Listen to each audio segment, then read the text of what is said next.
নমস্কার, অ্যাস্ট্রোগুরু হিরোকে আপনার স্বাগত জানাই। রাশিচক্রে আজকে যে রাশি নিয়ে আমরা আলোচনা করব সেটা হলো বৃশ্চিক রাশি।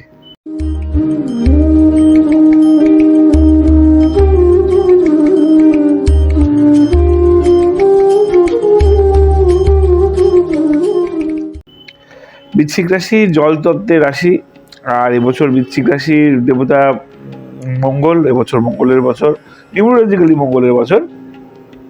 আমরা অ্যাকচুয়ালি মঙ্গলের বছর ততটা নিউমোলজিক্যালি হলেও আমরা মূল যারা বৈদিক অ্যাস্ট্রোলজার তারা এই বছরটাকে বেশি গুরুত্ব দিচ্ছি। তিনটে বড় বড়, আমি আগেই আলোচনা করেছি, তিনটি বড় বড় রাশির পরিবর্তন, স্থান পরিবর্তন হচ্ছে। শনি তার স্থান পরিবর্তন করছে, বৃহস্পতি গুরুদেব বহু বছর পর তার স্থান পরিবর্তন করছে, এবং রাহুও তার স্থান পরিবর্তন করছে। তো যার জন্য এই বছরটা একটা ইম্পর্টেন্ট বছর। এবছর একটা মানে মাইলস্টোন হবে বা একটা যুগ পরিবর্তনের বছর বলেও আমাদের মনে করি। যাকে আমরা বৃশ্চিক রাশি নিয়ে আলোচনা করছিলাম। বৃশ্চিক রাশির এই বছরটা যেটা অপরচুনিটি আসবে, অনেক অপরচুনিটি আসবে এই বছর। মূল যে জায়গায় আসবে সেটা হলো আপনাদের পরিবর্তনটা ইম্পর্টেন্ট। পরিবর্তন করবেন তবেই আপনাদের বিকাশ হবে। এবার কি পরিবর্তন করবেন? যেই রকম অবস্থায় আছেন তার থেকে কিছুটা আপনাদের চেঞ্জেস করতে হবে। আপনারা যদি বিজনেস করেন, বিজনেস একই রকম চলছে, ভাবা একটু লোয়ার ডিমোশনে যাচ্ছে, তো আপনাদের ভাবতে হবে যে কেন আমার আশেপাশে কম্পিটিটররা আমার চেয়ে ভালো করছে, কি কারণে। এবং আপনারা এটা খুব ভালো পারেন, আপনাদের নিরীক্ষণ ক্ষমতা এত ভালো যে আপনারা খুব তাড়াতাড়ি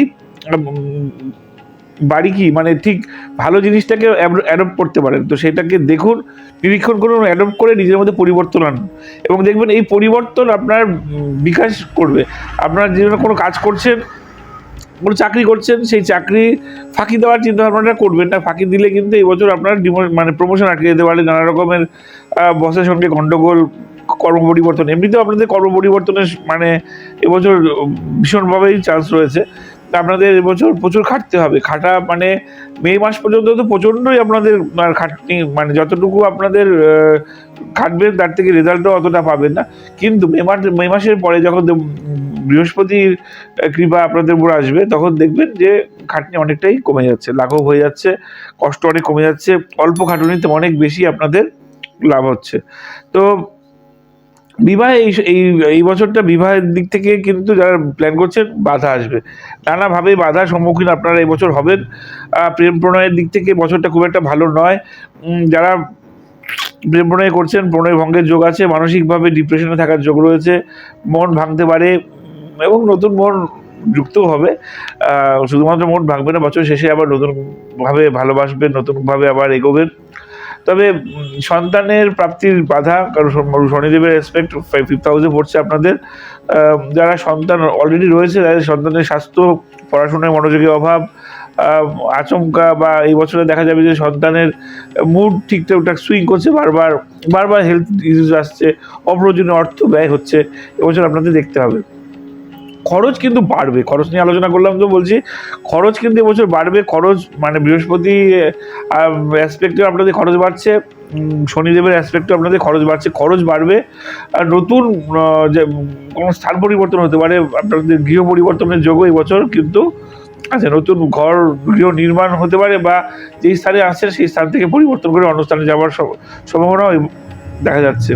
মে মাসের পরে আর্থিক উন্নতি এবং আচমকা কিছু প্রাপ্তির যোগ আপনাদের হতে পারে। তো পূর্বপুরুষ বা কারোর কোনো অর্থ প্রাপ্তির যোগ এবছর আপনাদের ঘটতে পারে। বিদ্যার্থীদের জন্য বলবো এবছর আপনারা যেই মানে যতটুকু আপনারা লেবার দিয়েছেন, মানে খাটুনি করেছেন, তার তুলনায় অনেক বেশি আপনাদের ফল পাওয়ার যোগ রয়েছে। আর যারা সরকারি চাকরির জন্য আপনারা চেষ্টা করছেন বা মানে কম্পিটিটিভ এক্সামের জন্য খাটছেন, তারা এবছর তাদের জন্য খুব ভালো। আপনারা গ্রুপ ডিসকাশন করুন, গ্রুপ ডিসকাশনে আপনাদের অনেক ভালো মোটিভেশন হবে, অনেকটা আপনাদের নলেজ গেইন করতে পারবেন। এবং এই বছর আপনাদের নতুন ফ্যাকাল্টি বা নতুন টিচার আপনাদের আসতে পারে, যা আপনাদের লাইফ চেঞ্জ করে দেবে। এমন কিছু টিচারের, এমন কিছু মোটিভেটার, এমন কেউ আসবে যে আপনাদের লাইফে আপনার লাইফ চেঞ্জ করে দেওয়ার জায়গায় আপনারা চলে যাবেন। এবছর চাকরি পাওয়ার যোগ কিন্তু আপনাদের রয়েছে। অবশ্যই নভেম্বর ডিসেম্বরে আপনাদের ভালো খবর আসতে পারে।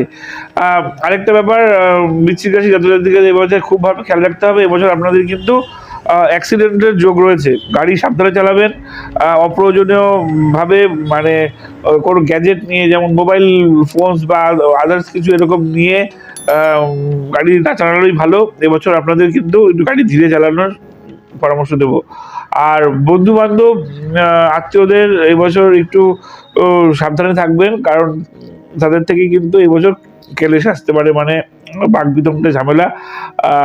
মূলত আর্থিক ব্যাপারে, আর্থিক লেনদেনের দিক থেকে কাউকে বিপদে পয়সা ধার দিয়ে দিলেন, যেটা উচিত, কিন্তু সেটা ফিরে পাওয়ার আশা করবেন না।